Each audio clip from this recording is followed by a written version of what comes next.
भाजपचे शहर अध्यक्ष दयाशंकर तिवारी आपल्यासोबत आहेत. दया भैया, मुख्यमंत्री देवेंद्र फडणवीस यांना नागपुरात मध्ये प्रचारासाठी आणलं जात आहे. जोरदार प्रचार मुख्यमंत्री स्वतःच्या स्वग्रही करणार आहेत आणि विशिष्ट काही योजना पण आखण्यात आल्या आहेत. आज माननीय मुख्यमंत्रीजींचा नागपूर दौरा आहे. आज 3 सभा माननीय मुख्यमंत्रीजी करणार आहे. एक बोरगावला 7 वाजता, तिरंगा चौक दक्षिण नागपूरला 8 वाजता आणि त्रिमूर्ती चौक गजानन मंदिरजवळ रात्री 9 वाजता. हे तिन्ही सभा 3 वेगवेगळ्या विधानसभा क्षेत्रात आहे आणि 2 प्रभागांच्या किंवा 3 प्रभागांच्या जिथे संगम होतो अशा ठिकाणी ही सभा ठेवण्यात आलेली आहे. या सभेशिवाय 8 तारखेला माननीय मुख्यमंत्रीजी येणार आहे.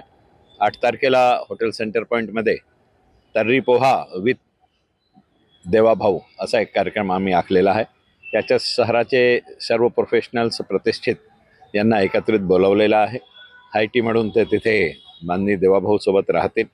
त्यांची मुलाखत 2 अँकर विशिष्ट येणार आहे, ते घेतील आणि त्या मुलाखत नंतर फायर राऊंड राहील. त्याच्यात सर्व लोक त्यांना प्रश्न विचारू शकते आणि त्यानंतर ते तर्री पोहा जे उपस्थित लोक आहेत त्यांच्यासोबत नागपूरची जे विशेष तर्री पोहा आहे त्याचा स्वानंद लाभ घेतील. ते तर्री पोहा विथ देवाभाऊ हे जे कार्यक्रम आहे ते नागपूर आणि नागपूरच्या यूथला लक्षात घेऊन आखण्यात आले आहे का? कारण नागपुरात तर्री पोहा म्हणजे नागपूरचा एक ब्रँडच आहे.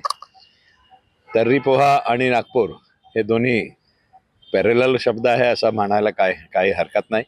पण याच्यात समाजातले जे विशिष्ट जण आहे, जे वेगवेगळ्या सेक्टरमध्ये काम करत आहे, त्यांच्या डोक्यात नागपूरबद्दल काय संकल्पना आहे हे सुद्धा लिखित स्वरूपात आम्ही मागितलेली आहे.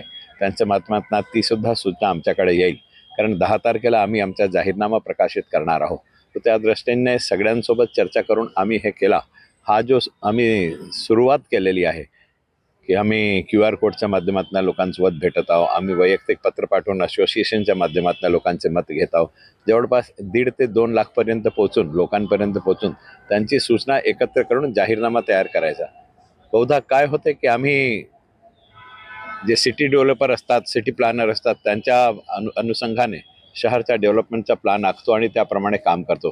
त्याच्यात बेसिक एखादी गोष्ट ही सुटून गेली तर लोकांमध्ये त्याचा त्रास होतो आणि त्याचा संताप अनावश्यकरित्या सर्व डिझाईन केल्यानंतरही जो जनप्रतिनिधी असतो त्याला भोगावं लागते. म्हणून जनप्रतिनिधीशिवाय सामान्य जनता डेव्हलपमेंटबद्दल काय विचारत आहे, आम्ही केलेल्या डेव्हलपमेंटमध्ये त्यांना काय त्रुटी आढळत आहे आणि आम्ही काय सुधारणा केली पाहिजे, ही सर्व गोप कानाकोपऱ्यापासून प्रत्येक माणसाच्या डोक्यात जे काही असेल ते गोळा करण्याच्या दृष्टीने आमचा प्रयत्न आहे. खरं पाहिलं तर प्रकट मुलाखत मुख्यमंत्र्यांची होणार आहे, अगदी लाईव्ह ती मुलाखत असणार आहे. दुसऱ्या बाजूला ठाकरे बंधू जे आहेत ते BMC इलेक्शनला लक्षात घेऊन त्यांची पण एक मुलाखत होत आहे. मात्र ती आधी रेकॉर्ड केली जाईल, मग प्रसारित केली जाईल. काय अंतर पाहता या 2 नेत्यांच्या अप्रोचमध्ये? आधी रेकॉर्ड केलेली जे मुलाखत असतो ते कशी असतो आपल्याला सगळ्यांना माहीत आहे. लाईव्हमध्ये प्रश्न विचारला आणि उत्तर दिला आणि थेट उत्तर दिलं आणि थेट त्याचा प्रसारण झाला, त्याच्यात जिवंतपणा असतो आणि सामान्य जनतेलाही सुद्धा आम्ही मुबलक सोडला आहे. रॅपिड फायर राऊंडमध्ये ते प्रश्न विचारू शकतील. ठाकरे बंधूंच्या याच्यात असा काही प्रकार नसतो आणि प्री रेकॉर्डेड जी असतो ती डिसाइडेड प्रेस असतो. काय प्रश्न आहे आणि काय उत्तर आहे हे सुद्धा निश्चितच असतो.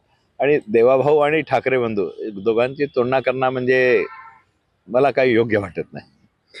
नागपुरात रोड शो ही होईल का? कारण चंद्रपूर, अकोला, अमरावती या विदर्भातील 3 महापालिकासाठी मुख्यमंत्र्यांनी रोड शो केलाय. नागपुरात तसा रोड शो होणार आहे. शेवटच्या दिवशी माननीय मुख्यमंत्री महोदयाने वेळ दिलेली आहे. ते वैयक्तिक भेटीगाठीसाठी लहान जे की पर्सन सोबत बैठक असतो त्याच्यासाठी वेळ आहे आणि रोड शोसाठी त्यांनी वेळ दिलेला आहे. तो रोड शो बहुधा मध्य नागपुरात होईल आणि भारतीय जनता पक्ष आहे म्हणून भारतमाता चौकात न करायचा असा आमच्या डोक्यात तो विषय आहे.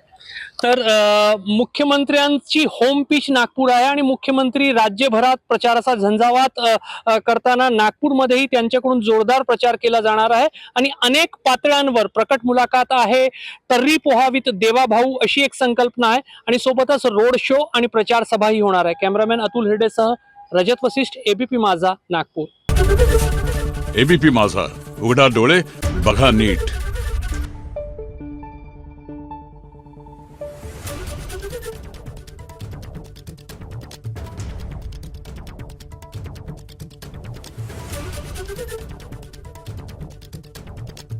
आहे.